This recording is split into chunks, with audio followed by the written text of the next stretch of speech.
Man, what is up, my people? The AG Tactical Gang, I love y'all. Welcome back. To the new people here, I hope you guys enjoy the content. Go through my catalog. Go check that shit out. There's a lot of situations in there that you will find interesting. Now, we're right back in the Alex Murdaugh case, but this is another angle. We have his best friend. Now, this is like apparently real close friend of Alex Murdaugh. So we're going to get straight into this. The moment when he kind of admits to stealing money to all the people. Because remember, they're trying to prove that his entire core is dishonest. Let's get it. My name is James Christopher Wilson, W-I-L-S-O-N. I go by Chris. First of all, though, just very quickly, you're a lawyer, is that correct? I am, since 1998. 1998, and describe very quickly your practice for the record. Actually, since 1995. I've had my own practice since 1998. In the last 15 years, I've done primarily personal injury work, automobile accidents, people. So keep in mind, everybody in Alex Murdaugh's circle is a lawyer. So it's going to be really hard for the prosecution to really have an easy witness. Everybody's going to have their wits about them for the most part. That are injured at work, practice type cases, those things. And where do you normally practice? Where's your home base? My only office is in Bamberg. Do a lot of plaintiff's work? That's all I do anymore. For the last 15 years, that's really all I do. And do you know the defendant? I do. And when did you get to know the defendant? I've known Alex since we were in high school. Bamberg and Hampton. I grew up in Bamberg, and they're only about 30 miles apart, and so I knew of Alec and had been around him some growing up. We had some mutual friends. I was a lot closer to some other guys in Hampton that I grew up playing golf and things like that with, but I would cross paths with Alec. Played on the same baseball team one summer, I think like our senior years in high school. Or okay, I don't know why they would say best friend. Like, I have a best friend. I have a few best friends from high school, and then I just have people I associate with from high school, you know what I mean? So it's like, which is which? You know, you have the associates, the acquaintances, the friends, and the best friends. That's what I always see it as. The associates, I don't even fuck with too much. The acquaintances, I'll probably hit them up for like their birthday or something, you know, like, yeah, happy birthday, how you doing? And then friends and best friends, you know, that's regular stuff, regular homie shit, but let's continue. Somewhere around high school age. Didn't really keep in touch with him or cross paths with him until we ended up going to law school, and we started law school together at Carolina. 3 years there together at law school and lived together part of the time. That's probably the point where they became better friends. So later on, you know, you get new friends in life, you know. Most people keep the same friends, I would say, but you do make a few new friends along the way, so I'll tell you one thing, Alex was not the best guy to become friends with. Did y'all become friends? We did. Become close friends? Very close. Yeah, you lived together. He was one of my best friends, yes. And I thought, you know, he was, and I thought he felt the same way about me. See, this is the problem. Alex Murdaugh, I don't want to say he's narcissistic, but if he has the chance to, you know, increase in his wealth, if he has the chance to monetarily gain over somebody, he'll do it. So you could be a family member, you could be a best friend, you could be a childhood friend, you know what I mean? You guys are friends as adults, but you could be a childhood friend, and I'm fully confident that Murdaugh wouldn't really care, you know what I mean? If he knew that, oh, I could make $700,000 if I just fuck over my best friend, and he wouldn't find out, let's go, let's do it. That's a no-brainer. That's how he's thinking. And you know, some people actually just move that way, and it's messed up, but you have to be able to distinguish those people, the ones that really aren't riding for you, the ones that just think that way, and you just have to move accordingly. You feel that way now? I don't know how I feel now, Mr. Waters. That's a true answer. Over the years, look at him as you shaking his head. That close friendship with Alec, did y'all what does that mean, guys? When he's shaking his head up and down, Yes. Does that mean yes, I stole the money, or yes, I'm a piece of shit, or yes, we're still friends? Like, this doesn't signify anything, and it's disgusting, bro. Like, you can drop the act. You're in court. You could just be stoic the entire time. Nobody would care to say anything different. But this act that he continues to do, professional relationship as well. it's We not did. working. When I finished law school, I went to work in Greenville for a judge for a year. Alec went to Beaufort to work with a law firm there. So we'd see each other, but it was more socially then.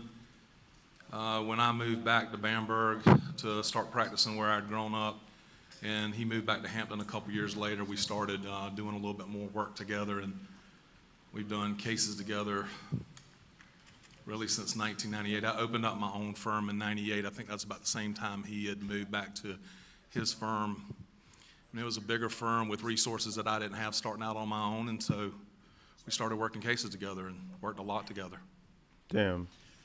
Tell me, So Alex low-key kind of helped him out too. Started doing cases with him. Didn't have all the resources. Alex did have the resources.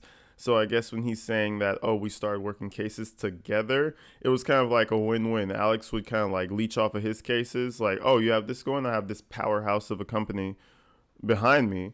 And it worked for him because, Alex had all these resources. So, but at the same time, is that really a friendship or is that mutual benefit? You know what I mean? And that mutual benefit doesn't even seem to be equal, because imagine having all this power in this like law firm. He has a smaller law firm and you just swarm every case and you take a bunch of commission. You know what I mean? Who knows who's really winning at a percentage level? for the record, how that works when you're in a different firm than the firm he was in, correct? Yes. And so when two lawyers from different firms, or three, however many it is, share a case, how do you handle the payment of the fees if there's a successful recovery? Bro, I didn't even watch this. What did I tell you? How do you handle the fees? I promise you, he's going to go to the direction of Alex Murdaugh got more fees paid to him. Well, it really all depends on the agreement that's reached up front between the lawyers and with the client's consent. But generally, all the cases that I work with his firm and with most firms I do business with, it's a 50-50 split on the fee recovery, or at least an equal split. Maybe if there are more than two lawyers, it'll be an equal split across the board. But generally, it was just my firm and his firm with a 50-50 split. Oh. On attorney's fees recovered, and each firm recovers whatever costs they've advanced in the case. And sometimes his firm would advance more of the cost because, they had They're bigger. A larger number of lawyers bringing in more money than I was and could afford to handle some of the bigger costs. But it's kind of whoever got the bill paid the bill, and then we reimbursed at the end whoever had advanced the cost. Man, lawyers make that bread. They make that cheddar, man. The one profession that's really going to stand strong after this whole internet wave destroys a bunch of jobs, because we're seeing it. ChatGPT, I was just talking to one of my friends about that. It's killing writers out here in California. The whole strike, I heard, don't quote me, but I heard the strike is because the AI is getting so good that, they're not paying the actual real life writers as much. You know what I mean? So it's getting bad. Few remaining professions I feel like that are going to stand strong. People who cook. Maybe I'm biased because I'm a chef, but I feel like you can't really put heart into food. You know what I mean? You could have a machine do it, but we all know how automated food works out. Lawyers and judges, you need real people for that. And probably bankers and shit like that. Even banking is basically done from home now. So there's few professions that are going to stand strong maybe 20 years from now, I feel. That's going to have people coming into work type of shit. You know what I mean? Who ultimately, in those situations where splitting a fee, is that a good way to call it? Yes, sir. Who handles the ultimate disbursement? How does that work? Whichever lawyer receives the settlement checks or the checks to pay whatever verdict or judgment that was received. I can't say in every single case with Alex's firm, but in having gone back through my files and audited my paperwork, it looks like in almost every single case that we work together, the disbursement, the money would come through to me, and I would handle the disbursement. They were generally clients where I would associate his firm. They were my clients. They were people that had come to me, and I wanted them to, frankly, know that I was the person that took care of them, and if they needed anything, they could come back. And so I wanted to be the person handling that part of it also. All right, so if the money comes through you, then just mechanically, how do you go about paying Alec in the case where y'all are splitting a fee, or paying the firm? Money comes in.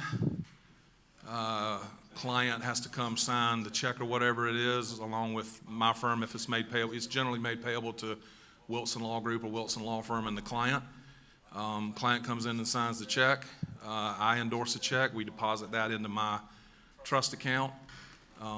If it has to sit under Supreme Court rules, sometimes it has to sit for 10 days or more. Some smaller checks don't. Once it's been in the account long enough to be able to be dispersed pursuant to our rules, then my bookkeeper does the checks that I instruct her to do, and I sign the checks to make disbursements. If they're checks to another law firm, then the money is dispersed to that firm. All right, he's a straightforward type of dude, so I thought maybe Alex was screwing him over in percentages, but clearly he's saying that it was a 50-50 split with kind of a drop on his side of the firm because he had to pay his client fees and stuff like that. But, he acquired them, so I get that. In the course of litigation, are there typically costs and expenses that accrue during the course of that litigation? Almost always. And do those typically get paid out of whatever settlement is reaching, assuming a successful result? They do. All of my fee agreements and every lawyer I've ever worked with have a provision in there that the client understands that the fees are advanced by the lawyer, but upon recovery, they're reimbursed. PMPED? On all three cases, yes, sir. And those checks were made out to what?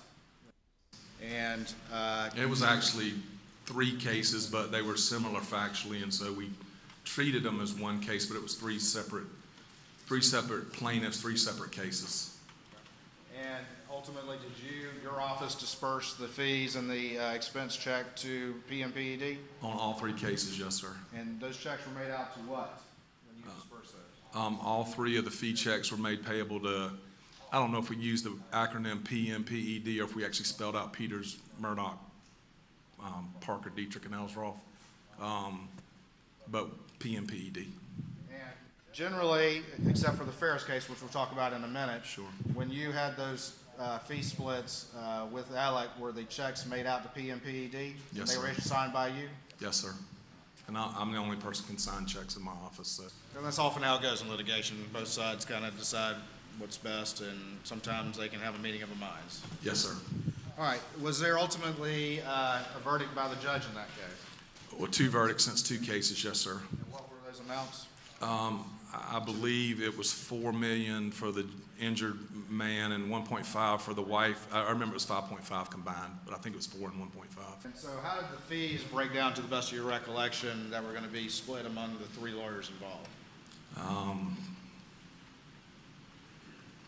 There were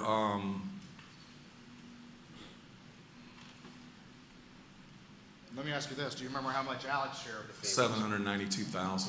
Okay. And yours There was a larger split to the attorney that initiated the case, but I believe Alec was $792. The math didn't work out perfectly. I was $791, and the other attorney was higher than that, but I don't remember the exact numbers. in recognition of his origination?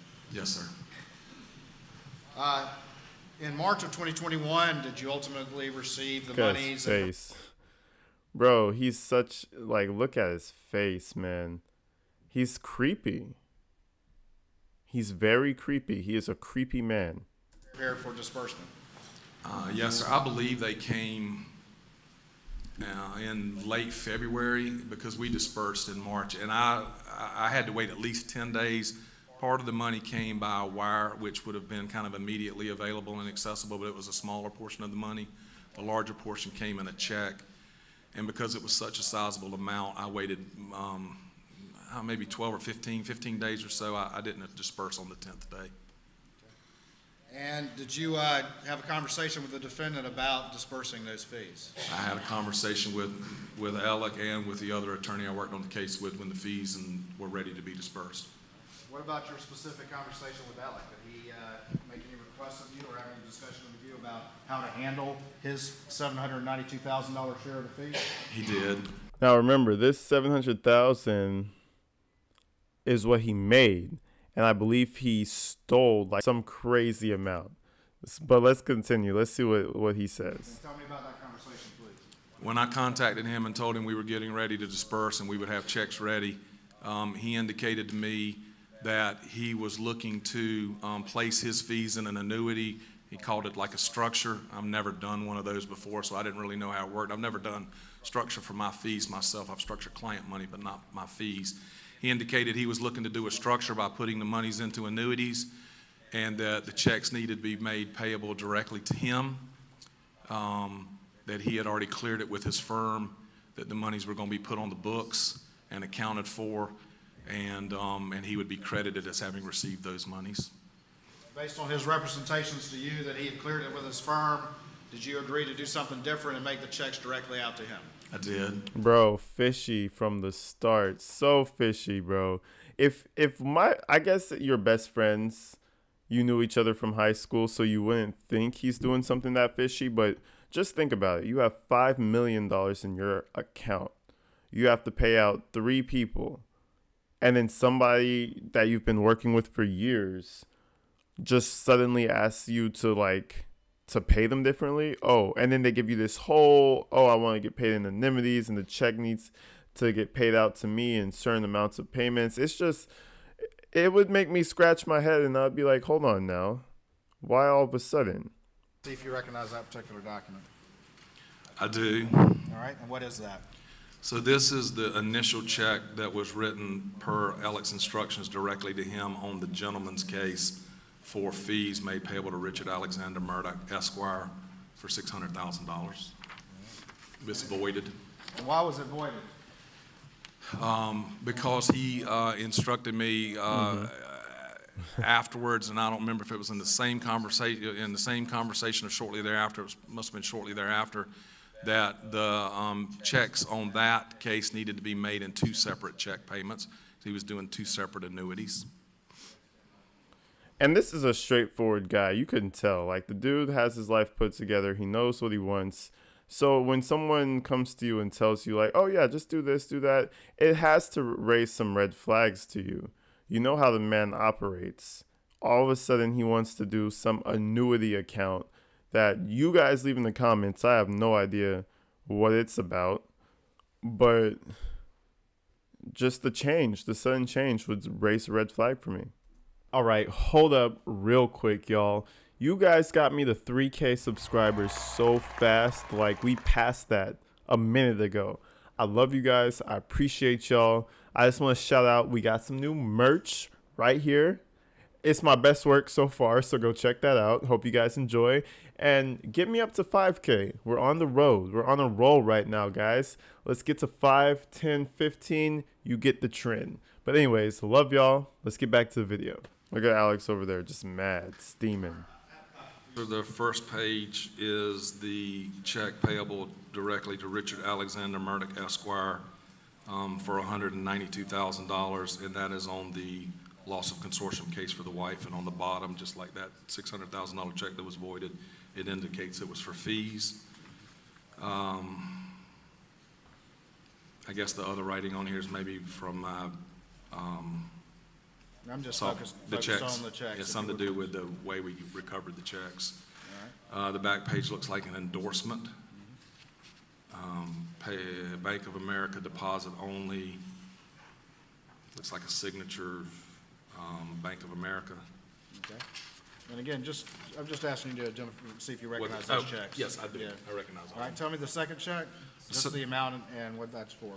The second check is for $225,000 payable directly to Richard Alexander Murdaugh, Esquire. It indicates on the bottom that it's for fees. This would Alexander Murdaugh, Esquire. My boy got the fashionable name. My boy got the historic name, Esquire, Sir Esquire. Man, Esquire was stealing. We need that's another name we can't name our kids no more. No more Esquires, guys. Because he ruined it. Be part of the rewrite of that $600,000 check that had been voided.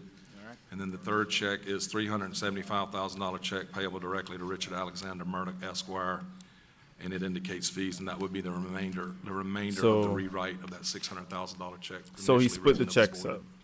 And those second two were rewritten, why? At Alec's request, he had indicated that he was putting the money into two different vehicles or annuities, and needed the checks written that way. So I understand how you could spend $60,000 on just a gun. You know what I mean? You're making that much money. Oh my God! At the end of the day, like, what am I gonna spend on? Might as well buy a gun and put $60,000 worth of attachments on it. Like, bro, buy a truck. All right. Take it back. Buy another one. Go crazy. What did you do with those checks after you, the three checks after you had finally cut them? Obviously, I signed them, and at some point in time, I think Alex sent somebody up to my office to pick them up. I don't think I delivered them. Oftentimes, I put checks in the mail. Sometimes when they're larger, I either offer to have them picked up or delivered, and I think he had somebody come pick those up from my office. Like a law firm runner or somebody like that? Something like that, yes, sir. I don't even think I was in the office when they picked it up. You've known Alec for a long time, right? Since they're since the mid-'80s, mid-'80s, yes, sir. Worked with him for a long time? Many times. Did his explanation to you about what he was going to do, did that raise any suspicions with you, to your friend that you've known for such a long time? No, sir, it was... See, that's what I'm saying. He knew him for so long that it was just like, oh, okay, sure. Tell me how that works out. But in the back of my mind, I don't know if I'm just a suspicious person, but I'm sorry. I would be thinking, like, why the hell does he have to do that? What is he doing? You know what I mean? Like, I would do it. I would still do it. But in my head, I would be kind of like, just keep an extra eye on him. It was different, but it didn't raise any red flags or suspicions to me that anything wrong was going on. Because you trusted your friend, right? Very much.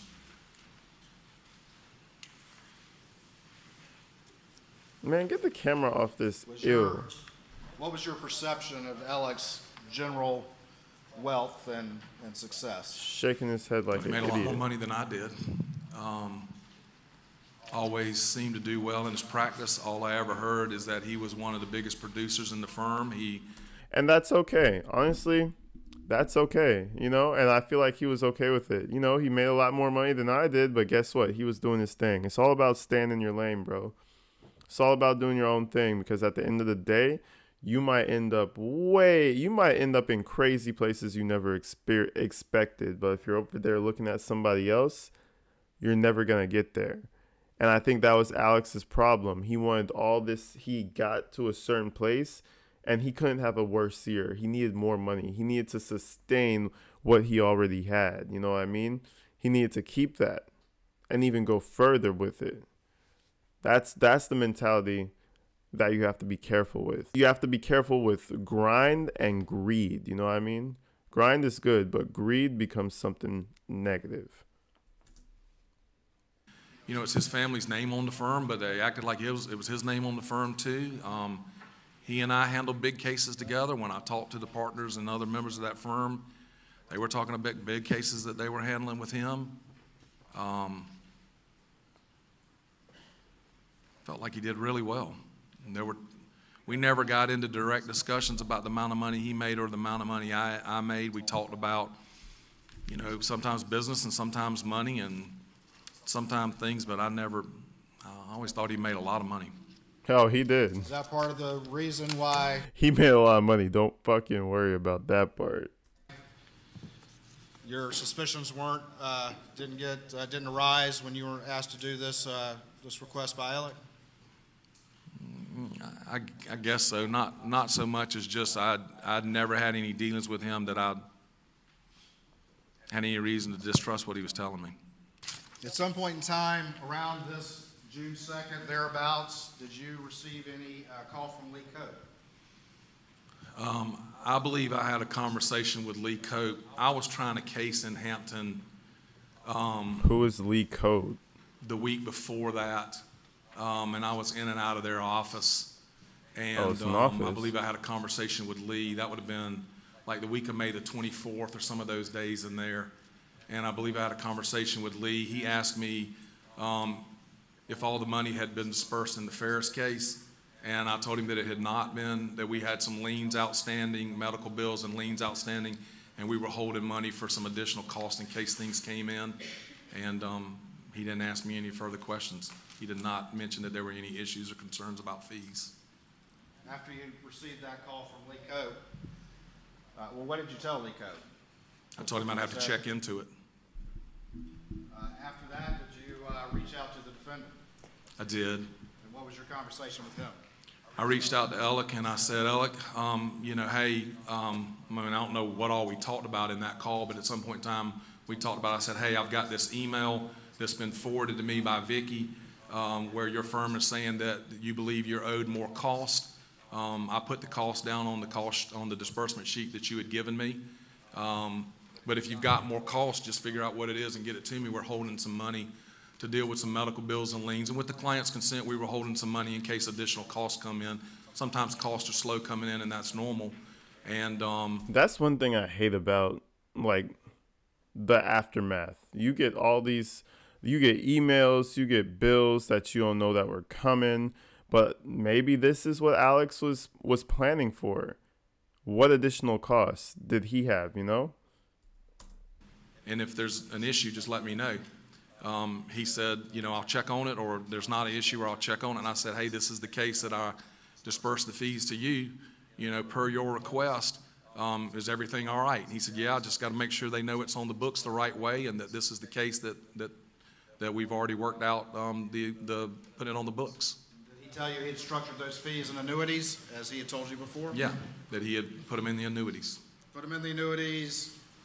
Firm's going to make sure they're on the books. As far as I knew, the firm was aware that the monies had been paid to him, that he was putting them into annuities, that they would credit him as already having been paid, and they would account for that whenever or however they split up money. So what, he didn't tell them and they didn't credit him the money, so and then he tried to ask for the money again? That wouldn't make sense.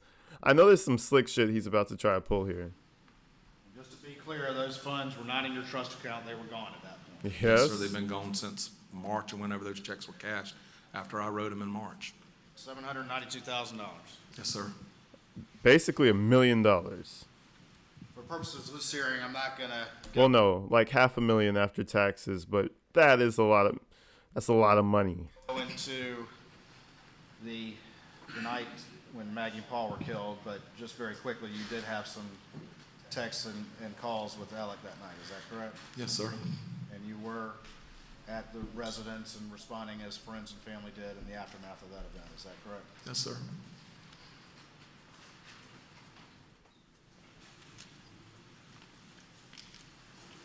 After the few weeks after the murders, did you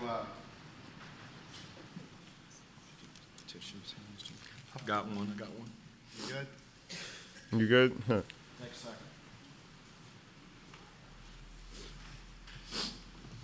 Look at that, bro. The man is struggling to hold the tears in. Alex never cries, bro. Never. He's the reigning champ of not crying. I'm fine. Yes, sir. I'm fine. A few weeks after the Shaking murders, his head like a did you dipshit. have Dumbass. a conversation with Alec, asking him if everything had been handled with the firm and those fees? Yes, sir. I don't remember if it was 2 weeks or 3 weeks or what it was. I mean, everybody was destroyed. I don't think anybody was focusing on that. I know I wasn't, but at some point in time after that, I just said, hey, is everything all right with the, contact I got him with those fees? And he said it was. At some point in mid-July 2021, over a month after the murders, did Alec call you up and ask you anything about these fees? He did. Tell me what your conversation with Alec was about these fees. He contacted me and said that he was not able to structure the fees the way that he thought he was going to be able to do, that he had messed that up, and that the fees needed to be paid to the firm, and they needed to go back through my trust account. Oh my God. And what did you say? Bro, at this point, I would wash my hands. I'd be like, bro, guess what? I'm not really trying to fuck with your money and your experimental fee payments. Why don't you just go to the firm, give them the money, and like you told me they already knew, right? So why don't you just go over there and turn it in that way? Why do I have to do it? I didn't see anything that caused me any red flags or anything, and Okay. felt like if that's what had to be done, that the fees had to be paid to his firm and needed to go back through my trust account, he could send me the money and I could run it back through my trust account and then pay it to his firm. He's doing something shady. The second that money is entering my account and going back out of it, it's something shady, bro. Something's happening. You know, there's a scam going around too. They send you these checks, and then you could take a picture of the check and the money goes straight into your account and you have all this money. And then they're like, oh, I have some fees that I have to pay my client. Can you send back about $200 out of that payment? You look into your account, you have all the money there. So you're like, oh yeah, I guess if you oversent, like whatever you send $200, the check bounces the next day. Boom, you get fucked. So you gotta be careful, man. You gotta be careful. Like me, checks, the bank, high alert, because I know that shit is real. So So he's promising, he's saying, I will send you the money back. Is that correct? Yes, sir. Did you ultimately receive any funds? 600,000 of the 792. You only received 600,000? Yes, sir. And how did you receive that? Do you recall? I think it came in two different wires, that either came on the same day or on back-to-back days. Did one of those wires come from Palmetto State Bank for $350,000? I believe so, yes, sir. And that was on or about July 15th? That sounds right, yes, sir. And the other was about $250,000 on July 16th, 2021? I believe from Bank of America, yes, sir. That was only $600,000? Yes, sir. where's the extra? So you're short from what you'd already given to Alec, correct? Yes, sir. How much are you short? $192,000. Now it's crazy how money just magically disappears. $192,000. Now, if you look at that next to 600,000, that doesn't seem like much, but 192,000, that is a lot of money. $192,000. Yes, sir. Did you have a conversation with Alec about being short? I did. And what was your conversation with Alec? He told me that he wasn't able to access the $192,000 immediately, that he had already put it into the annuity. It's a scam, bro. Yo, Alex is out here running a full-on scam company. Bro, you just got scammed. You're not getting the money back. You just got scammed. Now he's just never going to pay you. Now you have to beg him for your money. Bro, that is crazy. But he couldn't do it the way he wanted to, but he couldn't access it because it would be penalized if it was withdrawn, and that he would get me the money. So what did you do in response to what your friend told you to do, or told you about the reason why he was short $192,000? I mean, at that point, I had an indication that I was supposed to have $792,000 in my trust account that was supposed to have been paid to his firm. I'm responsible for that trust account. I put $192,000 of my own money in that trust account to cover the shortfall. Bro, just to avoid getting his firm into shit, he had to do that. I mean, I would have done it too. That's the only thing you can do. Where you just not going to have the money anymore, like when they ask for it. But that's crazy. Now you have Alex that's saying, oh yeah, I'll get you the money. Who knows? That could be in 2 months. That could be in a year. Who knows? That could be in 5 years, bro. Don't worry about it. Don't you worry about it. You will get that 192,000.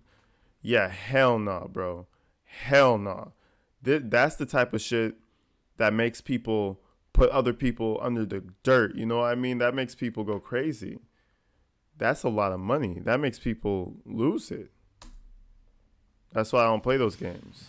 Based on his representation that he'd get you back. Yes, sir. I'll get you back. 192. I'll get you back, though. A piece of shit with his little wannabe red hair, with his gray and red, beady-eyed looking. And do you recognize that? I do. Tell me what that is, please.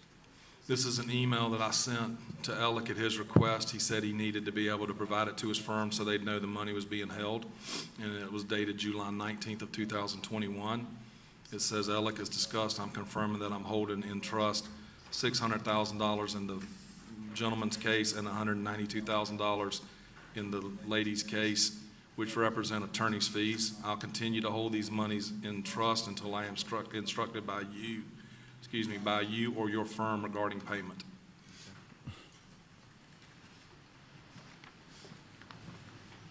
You just got swindled, bro, by the homie.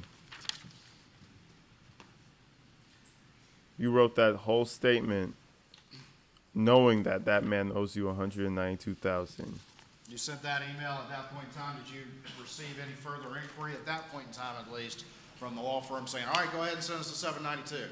Mr. Waters, I didn't hear anything else from the law firm at all until September the 3rd, 2021, about 3 o'clock in the afternoon, when Mr. Lee Cope called me. The first question he asked me was, why was I still holding $792,000 in my firm? That seemed to be his first concern, and I said, yes, I am. And he said, well, we need to get that money paid to us. And then he told me that they had discovered a check that I think I remember him telling me that was from me to Alec in the firm, and that they had discovered that Alec was stealing money from the firm and from clients, and that he could not talk very long. Imagine getting that call. Now, in my head, the second I send that email, and I'm like, right, I'm not snitching out Alec. He has his whole situation. Me as a friend, I wouldn't do that. I would do exactly what he did. Go to the desk, type up your email. I got the 192 for the woman, got the 600 for the man. Tell me when you want the fee sent.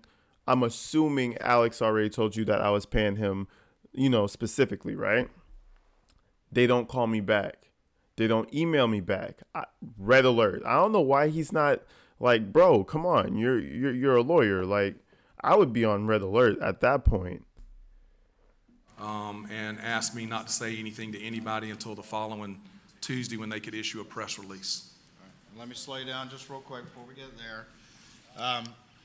At some point in time in August, did you attend any event or any conference where you saw Alec? I did. And what was that? It's called South Carolina Association of Justice now. I still call it the Trial Lawyers Association. We have an annual convention in Hilton Head every August, the first weekend, and I usually attend and was there. And Alec was there. Did you see Alec there? I did. And did you have any conversation with him at that conference about the $192,000 that you covered for him when he was going to pay that back? Damn right I did. I believe I asked him about it, and he indicated he was working on it. Some discussion about his father's estate. His father had just passed, and there would be money coming from the estate, and then with why do I give a fuck about your dad's estate? There's already 192 that you're supposed to have for me, dog. You're not supposed to be generating another 192. Give me the original. But nah, it's still tied up in litigation, huh? That is crazy, bro. See, I don't know how he would be able to be cordial with him at the conference. Like, oh, hey, Alec, how you doing? Oh, it's been a while. Yeah. Oh, yeah, my boy, man. Oh, by the way, that $192,000 that you owe me, you got that? Oh, I'm working on it, dog. I'm working on it. Don't even I'm working on it. You see, my dad just died. His estate is gonna be creating some money, maybe like 50 grand. Oh, okay. Oh, I would not be able to handle it, bro. I would be losing it, like in court type of losing it. We're figuring this out. Maggie's estate being tied up, also. Okay. Did he say he might sell some property or something like that? I think he did mention that he was working towards selling some property. At this point in time, still with a couple of months after the tragic murders of Maggie and Paul, were you still very sensitive to your friend's emotional health and well-being? Sure.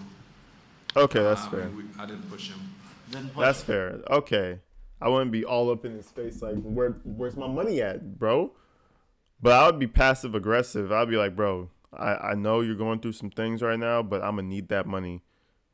I'ma need that money. I could see if it was 10 grand. I could see if it was 20 grand. I could see if it was 50 grand. This is 109. This is $200,000, Brody. I'ma need that bread. I'ma need it. I'ma need it. I'ma need that. Like, I'll be all up in his ear. Please. At some point after that conference where you asked him about it, didn't want to push him, did you have another conversation with him about when that money might be paid? I believe I did, yes, sir. All right, I'm going to show you what's been marked as states 350 for this hearing. See if you recognize that. I do. Tell me what that is. It is a very rudimentary, handwritten, scratched-out promissory note that I asked Alec to sign for me, which he did August 17th of 2021.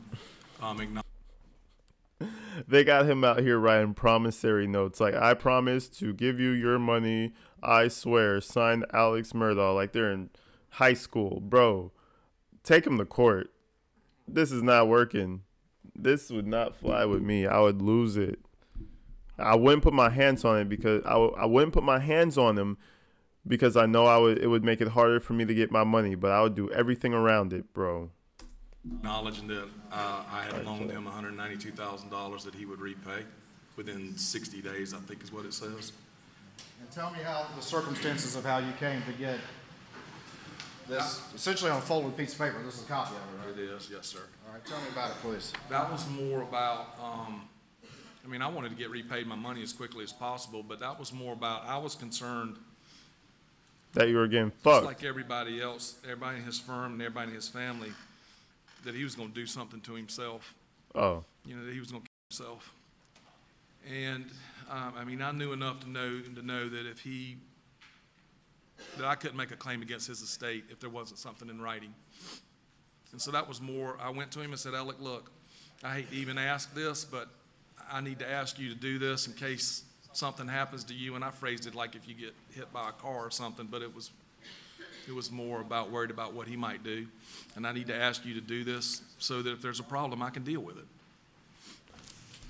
Alex knew what that question was about.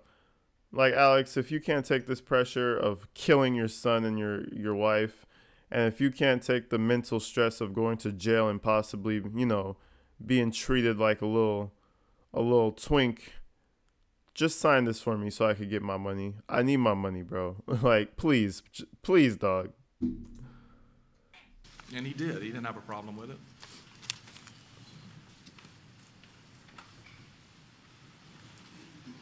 You already said this part, but at some point a few weeks later, you get a call from Lee Cope asking about those fees and saying that Alec had been stealing money, right? Yes, sir. That hit you like okay, a sorry. Not a few months, a few weeks later. There we go. We're close. It knocked me down. I mean, I was with a group of guys. I could not talk. Lee told me he could not talk very long. I didn't know how to react. Did you try to get in touch with Alec? I did.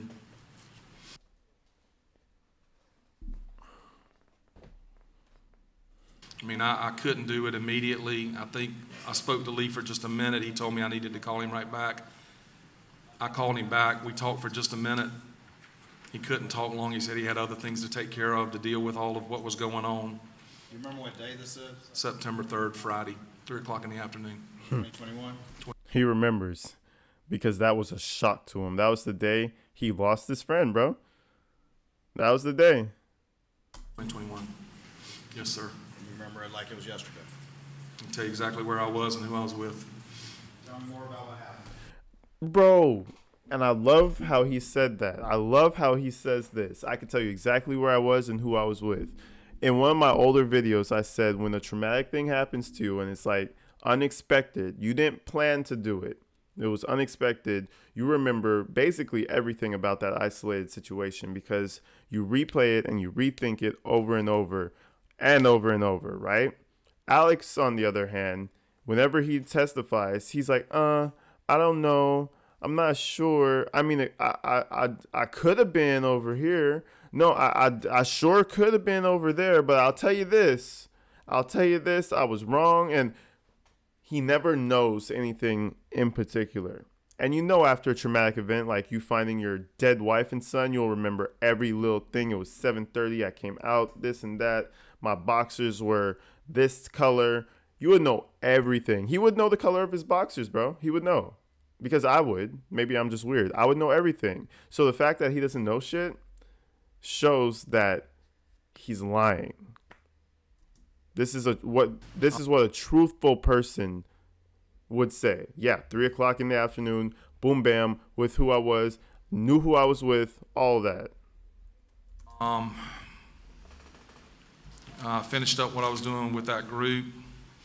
I think I tried to call Alec, or I know I texted him, and I believe I tried to call also, and I couldn't get him.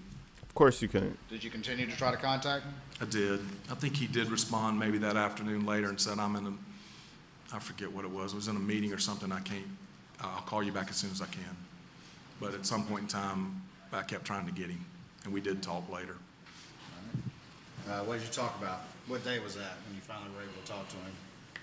I think I did speak to him that evening, this Friday, September the 3rd, by phone. I don't remember the exact of the conversation, but I said, look, Lee's called me and told me what's going on. What is going on? And he said, I really can't talk about it much right now. Cat's out of the bag. Cat's out of the bag. Lee told me what's going on. What's going on? I can't really talk about it right now. That money? Fuck you. I'm out of here. I got shit to do. I gotta go kill my wife. Oh, wait, I'm sorry. They're already dead. That's crazy, bro. Alex is number one citizen douchebag. Number one in just being a horrible person. I said, I need to talk to you, and I want it to be in person. I need to know what's going on. And What happened next? well, he said he would try to meet with me the next morning, and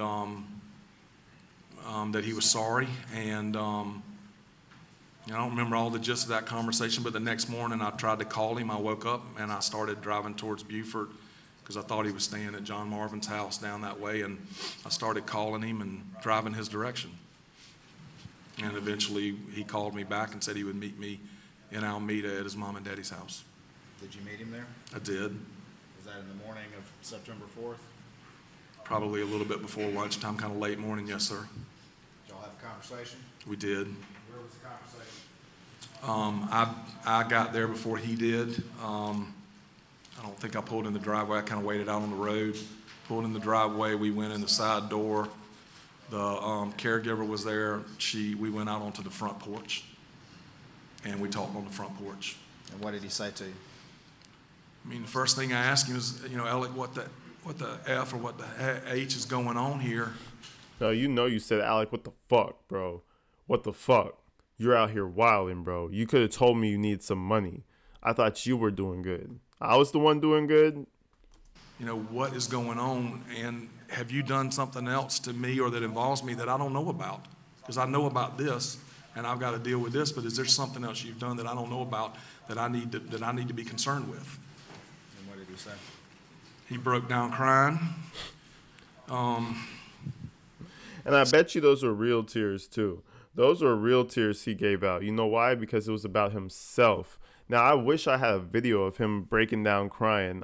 I know he cries somewhere in this, but it doesn't seem genuine. But I wish we had a video of him crying in front of his friend when he was sad and scared for himself. Because them's were probably the real tears. Those were the real tears. I said I can't right this second. He went inside, came back out with some paper towels, and told me that he had a drug problem, that he was addicted to opioids. Sure. And sure. He had been addicted for, I don't remember if he said 20 or 20 plus years, but for 20 years or so. Sure. Did he say anything about the money? He told me that he had been stealing money. Did he have Yeah, and he used $192,000 to pop some pills. Cool. Believable. a particular phrase about what he had done to you? Shit me up. He said he shit you up? Shit me up or shit me up or shit me off or something like that, but I think it was he'd shit me up. And he said that he admitted to you he had been stealing client money? Yes, sir. So he confessed that to you, is that correct? He said he had shit a lot of people up. He had shit a lot of people up. I'll show you. Yo, I've never heard that saying before. I'm gonna start using that. Yeah, I'm sorry, bro. I just shit you up, bro. I ain't even gonna. I'm not even gonna lie. I just shit you up just now, man. I'm sorry. That's crazy. I've never heard that before. It's been marked as States 313 in this in-camera hearing. Do you recognize that? Yes, sir. And what is that? I think this is the original of that $225,000 fee check written in the gentleman's case directly to Richard Alexander Murdaugh, Esquire. All right, people. That was basically his best friend, high school to work life to, to basically having made it, having good lives and, rich families, but still couldn't keep his hand off the money. Basically showing you that he would slime anybody out. He would do anybody dirty. He would do his best friend from college that. He would do his best friend from primary school that. He would do anybody that. So imagine his wife and son. It's all fair game for this man. But anyways, I hope you guys enjoyed this. We still have some gunshot residue videos that we have to cover for Mr. Murdaugh. So look forward to that. Until then, you already know, stay inside, stay safe, and I'll see you in the next one.